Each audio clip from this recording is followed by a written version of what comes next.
வணக்கம் செல்வகுமார் சார். ஐயா வணக்கம் வணக்கம். நீங்க சொன்ன மாதிரி கடைசியில அது சென்னையை ஒட்டி தான் அது வந்துட்டு இருக்கு. மேற்கொண்டு அது எப்படி நகரும் இன்னைக்கு ஈவினிங் கிடக்கும் தான் கொஞ்சம் பேரு. ஆனா நீங்க நாளைக்கு காலையில இருந்து ஒரு அறிக்கை நீங்க சொல்லிட்டு இருக்கீங்க, எப்படி கிடக்கும் சொல்லுங்க சார். கண்டிப்பாக. அதாவது இந்த புயலானது தற்பொழுது மரக்காணத்துக்கு வடக்கே வந்து விட்டது. அதாவது மரக்காண, அதாவது சரியா சொல்ல போனால் பூவத்தூர் சதுரங்கப்பட்டினத்திற்கு நேர் கிழக்கே 130 கிலோமீட்டர். சென்னைக்கு 130 கிலோமீட்டர் தான். ஆஹ் சென்னைக்கு ஏன் 130? சென்னைக்கு இப்ப 120 கிலோமீட்டர். ஏன்னா கொஞ்சம் அது பெண்டா இருக்கிறதுனால. இப்போ இந்த நிகழ்வு இப்போ காலையில இருந்து வேகமா வந்ததுன்னு சொன்னாங்க. ஆனா இப்போ வடக்கு நோக்கி நகர்ந்துட்டு இருக்கு. நாம சொன்னது போலதான் போயிட்டு இருக்கு, அதே ட்ராக்ல தான். ஆக இது இன்றைக்கு சாயங்காலமோ மதியமோ கரை கிடக்கிறதுக்கு வாய்ப்பு இல்லை. நாம சொன்ன மாதிரியே அது வடக்கு நோக்கி போய் சென்னைக்கு நெருக்கமாக மீண்டும் வடக்கு மேற்கு நோக்கி திரும்பி பிறகு சென்னைக்கு கிழக்கே ஒரு 60 கிலோமீட்டர் தொலைவில், சென்னைக்கு தென்கிழக்கே 60 கிலோமீட்டர் தொலைவில், கேளம்பாக்கத்திற்கு நேர் கிழக்கே 50 கிலோமீட்டர் தொலைவு வரைக்கும் நெருங்கி சென்னையை ஒட்டி இறுதியில மாமல்லபுரத்திற்கு தெற்கே, மரக்காணத்திற்கு வடக்கே இடைப்பட்ட பகுதியில நாளை அதிகாலை 1 மணி அல்லது 2:30 மணிக்குள்ள, இது நாளை அதிகாலை, அதாவது டிசம்பர் 1ஆம் தேதியில தான் கரை கிடக்கும். அதிகாலை நேரத்துல மிட் நைட்டுக்கு அப்புறம் கரை கிடக்கிறதுக்கு வாய்ப்பு இருக்கிறது. அப்போ மழை ரொம்ப தீவிரமா இருக்கு. இப்ப காலையில ரொம்ப நல்லா பெஞ்சிட்டு இருக்கு, இன்னும் அதிகமா பெய்யும் இல்லையா சார்? கண்டிப்பாக. இப்போ நேற்றைக்கு இரவு பாத்தீங்கன்னா 9 மணி நேரத்துல 9 சென்டிமீட்டர் மழை பெய்திருக்கிறது வட சென்னையில. சென்னையில 9 மணி நேரத்துல 5 சென்டிமீட்டர் பெய்திருக்கிறது. இப்ப 4, 3, 5 இருக்கிறது. அதிகபட்சமா 5 இருக்கு. 5 பரவலாக பெய்திருக்கிறது. 9 சென்டிமீட்டர் என்பது வட சென்னை ஃபுல்லா 8, 9 இருக்கிறது. இப்போ இன்றைக்கு பொழுது விடிந்ததுக்கு அப்புறம் 5 மணி நேரத்துல 10 சென்டிமீட்டர் பெய்திருக்கு. 5 மணி நேரத்துல 10 சென்டிமீட்டர் இப்போ வரைக்கும் பெய்திருக்கிறது. 6 மணில இருந்து இப்போ இந்த 11 மணி வரைக்கும் ஒரு 5 மணி நேரத்துல. இப்போ நாம காலையில சொன்னாதான், நேற்று இரவு 1 மணி நேரத்திற்கு 1 சென்டிமீட்டர் மழை, காலையிலிருந்து 1 மணி நேரத்துக்கு 2 சென்டிமீட்டர் மழை. 5 மணி நேரத்தில் 10 சென்டிமீட்டர் 2 சென்டிமீட்டர் மழை. ஆக வரக்கூடிய மணி நேரங்கள் பார்க்கும் பொழுது, இப்பொழுது இதை பதிவு செய்து கொண்டிருக்கூடிய இந்த காலை 11:30 மணிக்கு மழை கொஞ்சம் விட்டிருப்பது போல் தெரியும். ஆனால் இங்க மட்டும்தான், அந்த இடத்துல சென்னை மாநகரத்துல மட்டும் கொஞ்சம் விட்டிருப்பது போல் தெரியுமே தவிர, திருவள்ளூர்லையும் காஞ்சிபுரத்திலையும் செங்கல்பட்டுலையும் மழை பொழிந்து கொண்டிருக்கிறது கனமாக. இடையில ஒரு கேப் இருக்கும். அதாவது அந்த மேக உற்பத்திக்கு அந்த இடம் சாதகம் இல்லாம இருக்கும். அது தொடர்ச்சியா அந்த இடம் சாதகம் இல்லைன்னு சொல்ல முடியாது. அதாவது குளிர் வெப்ப நீராவிகள் இப்ப நகர பகுதிகளிலையும் வட சென்னை பகுதியிலையும் திருவள்ளூர்லையும் இணைந்து கொண்டு, இது நெருங்கும் பொழுது அதோட ஷேப்ல எல்லாம் மாறும். நசுங்கும் பிதுங்கும் எல்லாம் செய்யும் அந்த காற்று வட்டம். அப்போ ஷேப் எல்லாமே மாறி மறுபடியும் மழைப்பொழிவெல்லாம் கூடும். அது இல்லாம இது இப்ப மதியத்துல இருந்து 1 மணி நேரத்திற்கு 3 சென்டிமீட்டர் மழை பெய்யும். இதை கேட்டுக்கிட்டு இருக்கவங்க யாருமே அச்சப்படக்கூடாது. ஏன்னா நாம எப்பொழுதும் அச்சப்படுத்துவதற்காகவே இந்த அறிக்கை எதுவும் பதிவு செய்யல. இந்த புயல் வராது, இந்த புலி பாயாது அப்படின்னு நினைச்சிட்டே இருந்தாங்க. இப்ப நெருங்கி வந்துருச்சு. மழை தொடங்கிட்டதுக்கு அப்புறமாவது உங்களுக்கு நம்பிக்கை வந்திருக்கணும். ஆக ஒவ்வொரு நிமிடமும் ஒவ்வொரு மணியும் நீங்க அப்சர்வ் பண்ணி அதுக்கேற்ற முன்னெச்சரிக்கையில் இருக்கணுமே தவிர அச்சமோ பீதிக்கும் அடையக்கூடாது. இப்போ அது மாலை என்ன ஆகும்னா மிக நெருக்கமாக வந்துடும். கிட்டத்தட்ட மாலை எல்லாம் சென்னைக்கு ஒரு 100 கிலோமீட்டர் தொலைவிலே வந்துடும். இரவு, அதாவது ஒரு 6 மணில இருந்து 10 மணிக்குள்ள 50 லிருந்து 60 கிலோமீட்டர் தொலைவில் மிக நெருக்கமா சென்னைக்கு வந்துடும். ஆனா சென்னையில கரை கிடைக்காது. சென்னையை ஒட்டி வந்துடும். வெளி சுற்றி சென்னை மேல பட்டுட்டு இருக்கும், ஏறி இருக்கும், நன்றாக காற்றடிக்கும். 100 கிலோமீட்டருக்கு மேலேயும் காற்று, அதாவது இந்த புயல் புயலாத்தான் இருக்கும்னாங்க. இப்போ 100 கிலோமீட்டருக்கு மேல போவதற்கு வாய்ப்பு இருக்கு. 110, 118, 120 கூட போகலாம். அப்படித்தான் இருக்கு. இப்ப வடக்கு நோக்கி போறதை பார்க்கும் பொழுது, டைம் எடுக்கிறத பார்க்கும் பொழுது, நாம டைம் எடுக்கிறதுல நம்மளுக்கு கணிக்கப்பட்டதுதான். அதிகாரப்பூர்வ அறிக்கையில அளவு குறைவுக்கும் பொழுது நாம அதிகாரப்பூர்வமா அறிப்பதுல கொஞ்சம் சிக்கலும் இருக்கிறது. ஆக இப்பொழுது நாம 118, 120 கூட போகலாம். 110 கண்டிப்பாக அது புயலாக தீவிரமடையும். 110 கிலோமீட்டர் வேக கொண்ட புயலாக சென்னை கிட்ட வரும் பொழுது கண்டிப்பாக ஒரு 90 கிலோமீட்டர், 85 கிலோமீட்டர் வேகத்துல தரைக்காற்று புயல் நோக்கி போகும். மழை பொழிவும் படிப்படியாக அதிகரித்து இன்று மாலை முன்னிரவில மிக கனமழை பொழிவு பொழியும்.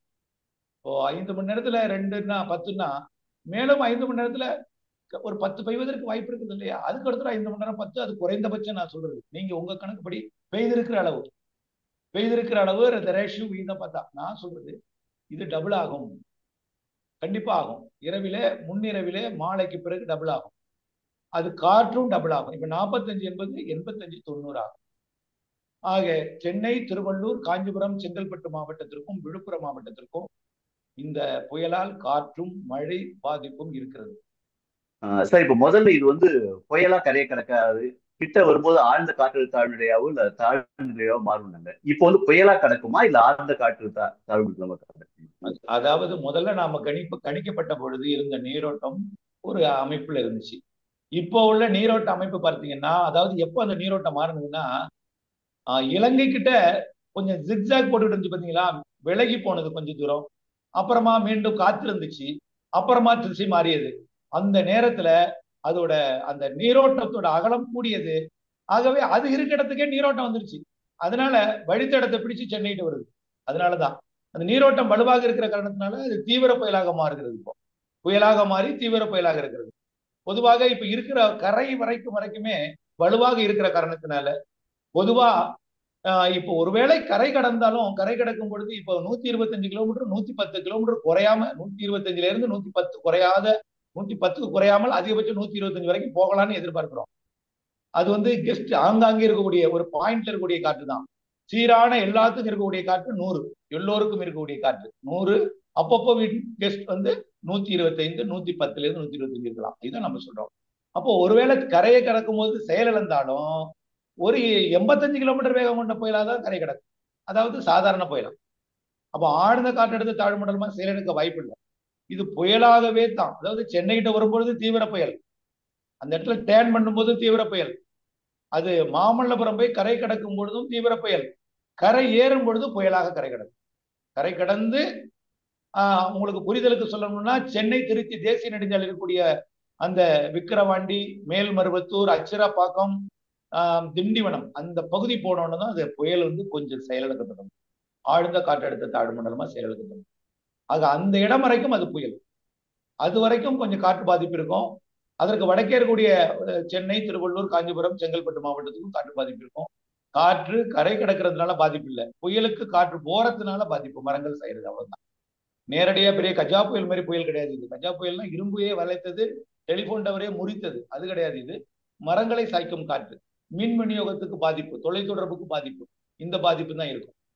அப்புறம் மழை பொழிவு கண்டிப்பாக நான் அச்சப்படுத்த விரும்பல, உங்கள்கிட்ட சொல்லிட்டு அந்த ரேஷியோ ஒரு 5 மணி நேரத்துல 10ன்னு ஆயிடுச்சு. இன்னும் கரை கடக்கிறதுக்கு நேரம் எவ்வளவு இருக்குன்னா ஒரு 12 மணி நேரம் இருக்கிறது, கூடவே இருக்கு. 12 மணி நேரத்துக்கு மேல இருக்கு. ஆகவே இன்னொரு 12 மணி நேரம் பார்த்தா 24 சென்டிமீட்டருக்கு மேல போயிடுது. இப்போ உள்ள பெய்யுற அளவுக்கு பெய்ஞ்சாலே கண்டிப்பா இது ரெட்டிப்பாகிறதுக்கு வாய்ப்பு இருக்கு.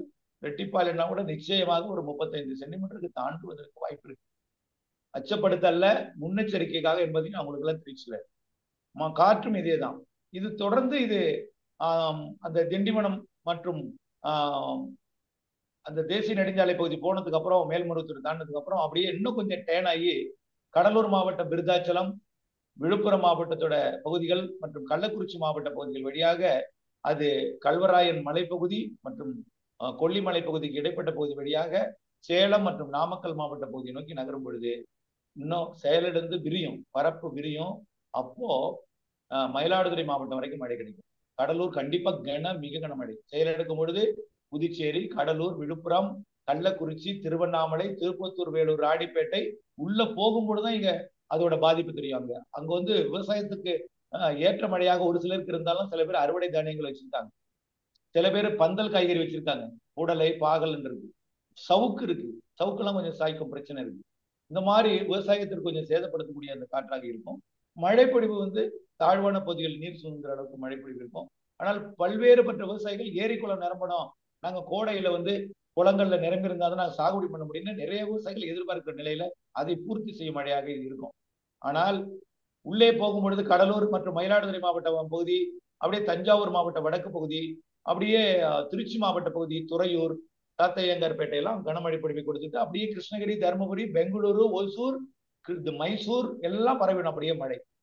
அதே அப்படி விரிஞ்சு போய் பொள்ளாச்சி, உடுமலைப்பேட்டை, திண்டுக்கல், தாராபுரம் இந்த பக்கம் பாத்தீங்கன்னா பெங்களூரு மைசூரு அப்படியே கார்வார், மன்னிக்கவும் கார்வார் போகாது, மங்களூருக்கும் கொச்சிக்கும் இடைப்பட்ட பகுதியில் போய் கடல்ல இறங்கி மீண்டும் அது அங்க போகும்பொழுது ஒரு நன்கமைந்த காற்றழுத்த தாழ்வு பகுதியாக போகும். காற்றோட மையத்துல சுழன்று கொண்டேதான் போகும், செயலிழந்து படுத்துக்காது. சுழன்று கொண்டே ஒரு வெல் மார்க் லோ பிரஷரா போய் அங்க போய் இறங்கணும், மீண்டும் டிப்ரெஷனா மாறணும், டக்குன்னு புஷ்னு போயிடும். போய் கொச்சிக்கும் மங்களூருக்கும் இடையில கோழிக்கோடு கிட்ட போய் இறங்கும் பொழுது, மையமா வச்சு இறங்கும் பொழுது மீண்டும் புஷ் நோக்கி நீலகிரி மாவட்டத்திற்கு மழை, வயநாடு குடகு மழை, மீண்டும் மைசூருக்கு மழை, மைசூர்ல பெஞ்சு அங்கிருந்து காவிரி நீர்பிடிப்பு பகுதியிலிருந்து கர்நாடக அணைக்கு மழை கிடைக்கும், தண்ணி கிடைக்கும். கர்நாடக அணை நிரம்பி காவிரிக்கு வரும். நீலகிரியில மழை பெஞ்சு பவானி சாகருக்கு வரும், அதாவது பில்லூர் அணை வழியா பவானி சாகர் வரும். அப்படியே வால்பாறையில மழை பெஞ்சு அமராவதியில பெஞ்சு அமராவதி அணை பரம்பிக்குளத்தை நிரப்ப போகுது. இந்த பக்கம் பாத்தீங்கன்னா உறுதியாக நீலகிரி மாவட்டத்தில் அதீத மழை பொழிவிற்கு நீலகிரி மாவட்ட மலைப்பகுதிக்கு கடும் எச்சரிக்கை, மைசூருக்கும் வயநாடு குடகுக்கு. இப்படி போற வழியிலேயே சாத்தனூர் அணையிலிருந்து எல்லா அணையும் உள்ளணைகள்லாம் நிரப்பிட்டே அந்த அளவிற்கு உள் மாவட்ட மழை இருக்கு. உள் மாவட்ட மக்கள் இதை கேட்கும் பொழுது மகிழ்ச்சி அடைவார்கள். 90% மக்கள் மகிழ்ச்சி அடைவார்கள். 10% மக்கள் அச்சப்படுவார்கள். அந்த 10% மக்கள் தாழ்வான பகுதியில் இருப்பவர்கள். ஆகவே அவர்கள் ஒரு வேற பரிகாரம் கொத்தமல்லி சாகுபடி பண்ணியிருப்பாங்க, அவர்கள் கொஞ்சம் இருக்கும். வெங்காயம் இந்த மாதிரி சாகுபடி, பப்பாளி இருக்கிறது, காற்றச்சம் வேண்டாம். பப்பாளி விவசாயிகள்லாம் வாழை, காற்று இருக்காது உள்ள போகும்போது, லேசான அசையும் காற்று, அவ்வளவுதான். புயல் நம்ம விக்கிரவாண்டி வரும்பொழுதே செயலிழந்துடும். அதுக்கப்புறம் மண்டலமா இருக்கும், அதுல கொஞ்சம் காற்று இருந்தாலும் பெரிய அளவிலே முறிக்குமோ சாய்க்கும் காற்று கிடையாது. மழையை கொடுக்கும் நிகழ்வாக அது அரபிக்கடலுக்கு போகும். இப்போ நாளைக்கு புயல் கரையை கடந்து சென்னையில மழை எப்போ குறையும் சார்? நாளைக்கு மத்தியானம் குறையுமா? இது முதல்ல கரை கடக்கிறது நள்ளிரவு 1 மணி 2 மணி அப்படின்னா, இது விக்கிரவாண்டி வரும்பொழுதுதான் அங்க மழை நிற்கும். விக்கிரவாண்டிக்கு வரும்பொழுது அது எத்தனை மணி ஆகும்னா ஒரு 8 மணி ஆகலாம், 8 மணி ஆகும். 8 மணிக்கு வரும்பொழுது எங்கே மழை நிற்கும்னா பழவேற்காடு ஸ்ரீஹரிகோட்டாவோட தான் முதல்ல மழை நிற்கும். அப்புறம் இன்னும் கொஞ்சம் உள்ள விழுப்புரம் மாவட்டத்துக்குள்ள, இன்னும் கொஞ்சம் உள்ள மேற்கு பகுதி கள்ளக்குறிச்சி மாவட்டம் போகும்பொழுது வட சென்னை நிற்கும். அப்புறம் ஒரு 11 மணி 12 மணிக்குள்ள சென்னை மழை நின்றுடும். ஆனால் தீவிர மழை என்பது கரை கடக்கும் வரை தான். கரை கடந்து போச்சுன்னா புஷ்ன்னு அந்த மழை தீவிரம் இருக்காது. மழை எங்க வந்துடும்னா காற்று குவிதல் தெற்கு பக்கம் வந்துடும். அதாவது கரை கடந்ததும் கரை கடக்கும் முன் வடக்கு பக்கம் மழை பெய்யும். அதாவது மரக்காணத்திற்கு வடக்கே தான் அதிக மழை இருக்கும். கரை கடந்து போச்சுன்னா மேற்கு பக்கமும் தெற்கு பக்கமும் மழை வந்துடும். அதாவது இப்போ உங்களுக்கு பன்ருட்டி கிட்ட இருக்குன்னா பன்ருட்டிக்கு தெற்கே மயிலாடுதுறை வரை மழை பெய்யும். மயிலாடுதுறைன்னா அச்சப்பட வேண்டாம், மயிலாடுதுறைக்கு மிதமான மழை தான். கடலூர், விருதாச்சலம், அப்படியே நெய்வேலி, பன்ருட்டி, சேத்தியார் தோப்பு, அப்படியே உள்ள பாத்தீங்கன்னா சேலம் மாவட்ட எல்லை வரைக்கும், அப்படியே கல்வராயன் மலைப்பகுதி, தருமபுரி மாவட்டம், பாப்பிரெட்டிப்பட்டி, அரூர், பொம்மிடி பகுதி, அதே போல கோமிக அணை பகுதி அணையை நிரப்பும். இப்படியே கொல்லிமலை பகுதிக்கு போகும். ஆகவே இது விரிந்து போச்சுன்னா தெற்கு பக்கம் தான் மழை கிடைக்கும். தெற்கு பக்கம் கோவை பக்கம் சொல்லியிருந்தாங்க. கோவையில இந்த மழை நல்ல மழையை கொடுக்கும் இந்த புயல். அதான் கோவை மாவட்டத்திற்கு வழியாகத்தான் இது போகும். நீலகிரி மாவட்டம் பில்லூர் அணை என்பது கோயம்புத்தூர் மாவட்டம் வடக்கு பகுதியில மேட்டுப்பாளையம் அருகே இருக்கக்கூடிய கோயம்புத்தூர். திருப்பூர் மாவட்டம் வழியாகத்தான் போகும். திருப்பூர், ஈரோடு, பெருந்துறை, அவினாசி எல்லாம் பெய்துட்டு கோவை போயிட்டு தொண்டாமுத்தூர் பெய்துட்டு அப்படியே வெள்ளியங்கிரி வழியாகத்தான் அந்த பக்கம் மழை போகும். ஆகவே மழைப்பொழிவு நீலகிரி மற்றும் கோயம்புத்தூர், திருப்பூர், ஈரோடு மாவட்டத்தை மையமாக வைத்து அரபிக்கடலுக்கு போகும், மைசூருக்கும். அப்புறம் அரபிக்கடலை போய் தீவிரம் அடைஞ்சுதான் காவிரி நீர்பிடிப்பு பகுதிகளுக்கும் நீலகிரி மாவட்ட பகுதிகளுக்கும் இன்னும் மழைப்பொழிவை ஒரு கூடுதலா ஒரு நாள் கொடுக்கும். ஆக ஒட்டுமொத்தமாக இந்த நிகழ்வு நம்ம தமிழ்நாட்டை விட்டு விலகணும்னா 5ஆம் தேதி ஆயிடும். 5ஆம் தேதி வரை மழை இருக்கும். அடுக்குள்ள அடுத்த 5ஆம் தேதி இன்னொரு நிகழ்வு வந்துடும். ஆனா பயப்பட வேண்டாம், சென்னைக்கு முதல்ல மழை விட்டுரும். நாளையே விட்டுரும் மழை. நாளை 1ஆம் தேதி மாலை இரவோட விட்டுரும். 2ஆம் தேதி 3ஆம் தேதி கிழக்கிலிருந்து வரக்கூடிய காற்றுனால லேசா மழை இருக்குங்கிற பாதிப்பு மழையெல்லாம் இல்லை. விட்டு விட்டு அப்பப்போ எப்பயாவது கொடுக்கும். ஆனா 5ஆம் தேதி அடுத்த ஒரு நிகழ்வு மழை பொழிவு கொடுக்கும். அது சென்னைக்கு வருமா? வந்ததுக்கு அப்புறம் தெரியும். 5ஆம் தேதி மழை ஒரு பெரிய நிகழ்வாக இல்லை. அது ஒரு காற்றழுத்த தாழ்வு பகுதிக்கு குறைவான ஒரு நிகழ்வாக தான் தெரியுது. தீவிர மழையில அது ஒரு காற்று சுழற்சியாவோ காற்றழுத்த தாழ்வு நிலையாவோ ஒரு காற்றழுத்த தாழ்வு பகுதியாகத்தான் அதிகபட்சம் மாறலாம். அது பெரிய அளவில் வீசி விசிறி எல்லா மாவட்டத்துக்கும் ஒரே நேரத்தில் கொடுக்காது. அது அப்படியே மெல்ல சீரான மழையா எல்லாருக்கும் கொடுக்கும். மெல்ல விலகும். ஆனா எல்லா மாவட்டத்துக்கும் மழை பொழிவை கொடுக்கும். அது விவசாயத்துக்கு ஏற்ற மழையா இருக்கும், பாதிக்கும் மழையா தெரியல. அதுக்கு அடுத்த நிகழ்வு தான் வலுவா இருக்கு. 10ஆம் தேதிக்கு மேல வர்றதுதான் ஸ்ட்ராங். இப்ப இருக்கிறது போலவே இருக்கும் அடுத்து வர்ற நிகழ்வு. 10ஆம் தேதிக்கு மேல வர்றது, கிறிஸ்துமஸ்க்கு முன்னாடி வர்றது, நம்ம 13ல இருந்து 23க்குள்ள சொன்னேன் அந்த நிகழ்வு தான் வலுவா இருக்கு. இப்போ உங்க அட்வைஸ் என்ன சார்? சென்னை மற்றும் வடமாநில மக்களுக்கு, வட மாவட்ட மக்களுக்கு வந்துட்டு இப்போ இந்த சைக்கிள் இருக்கிற வரைக்கும் வெளியே போக வேண்டாம்ன்றது உங்க அட்வைஸ் சார்? அதாவது வெளியே கண்டிப்பா போக வேண்டாம். அதாவது இப்போ கரண்ட் இருக்கு. கரண்ட் வந்து நிச்சயமா கட் பண்ணுவாங்க நெருங்கி வரும்பொழுது. போக்குவரத்தெல்லாம் நிறுத்திடுவாங்க. நிறுத்திடுவாங்க. ஏன்னா மழை தண்ணீர் வந்து கொஞ்சம் ஓட்ட முடியாத அளவுக்கு தான் இருக்கு சாலைகள். நிறுத்திடுவாங்க. ஆகவே அதனால இப்போ வந்து கரண்ட் எல்லாம் அண்டர் கிரவுண்ட்ல தான் போயிட்டு இருக்கு. அதனால எல்லா கேபிளுமே அண்டர் கிரவுண்ட்ல தான் இருக்கு. எங்க வந்து இப்போ பள்ளம் இருக்கு, எங்க கனெக்ஷன் இருக்கு, எங்க வந்து ஜாயின் போட்டிருக்காங்க எதுவுமே தெரியாது. அதனால டிரான்ஸ்ஃபார்மரே தரையில தான் இருக்கு. கையை தொட்டா டிரான்ஸ்ஃபார்மர் 8 மடங்கு இருக்குது. ஆகவே தயவுசெய்து இப்ப மழை நேரத்துல மின் கம்பத்துக்கு அருகிலேயும் போக வேண்டாம், டிரான்ஸ்ஃபார்மர் கிட்டையும் போக வேண்டாம். பொதுவா வெளியே கிளம்பாம இருக்கணும் ஒண்ணு. அச்சம் பீதி வேண்டாம். நாம வந்து மழைக்காலம் வந்துட்டாலே நாம முன்னெச்சரிக்கை எடுக்கணுமே தவிர புயல் வரும்பொழுது மட்டும் முன்னெச்சரிக்கை எடுக்கக்கூடாது. மழைக்காலம் நம்முடைய வாழ்க்கையே மழையெல்லாம் எதிர்காலத்துல நிறைய இருக்கு. நிறைய இருக்கு. குறைந்த நேரத்துல தான் அதிக மழை பெய்ய போகுது. இப்படி தொலைக்காட்சியை பார்த்துட்டு அந்த நேரத்துல பீதி அடைஞ்சு அச்சப்பட்டு அப்போ போய் நம்ம முன்னெச்சரிக்கை எடுத்து அந்த பக்கம் போனோம்னா பழையபடி தரையில போட்டுட்டு போறது வந்து சரியா இருக்காது. தொடர்ந்து இந்த புயலுக்கு அப்புறமாவது நீங்கள் தாழ்வான பகுதியில் நீங்க வீடு கட்டாம எது வசதியான இடம் அங்க போயிட்டா நல்லது. நீர்நிலைகளை ஆக்கிரமிமா இப்படி இருக்கணும். இப்பொழுதைக்கு நாம அச்சப்பட வேண்டாம். மக்கள் வந்து ஒவ்வொரு நிமிடமும் வானிலை அறிக்கையோட இணைந்திருங்க. மழை பொழிவை உற்று நோக்கி கவனித்து பாருங்க. வெள்ள தண்ணீர் எங்கிருந்து வருகிறது, அப்போ எப்படிப்பட்ட பாதிப்பை நம்ம கொடுக்கணும்னு சொல்லுங்க. அரசோட உதவி எண்கள்லாம் இருக்கு, அதை நோட் பண்ணி வச்சுக்கோங்க. செல் சார்ஜ் போட்டு வச்சுக்கோங்க. இப்ப கரண்ட் இருக்கிற நேரத்துல எல்லாத்தையும் ஃபில் பண்ணி வச்சுக்கோங்க. அதுவே இப்படி இருக்கிறதுல முன்னேற்பாட்டுடன் இருக்கணும். தொடர்ந்து வானிலை அறிக்கையோட இணைந்திருக்கும்.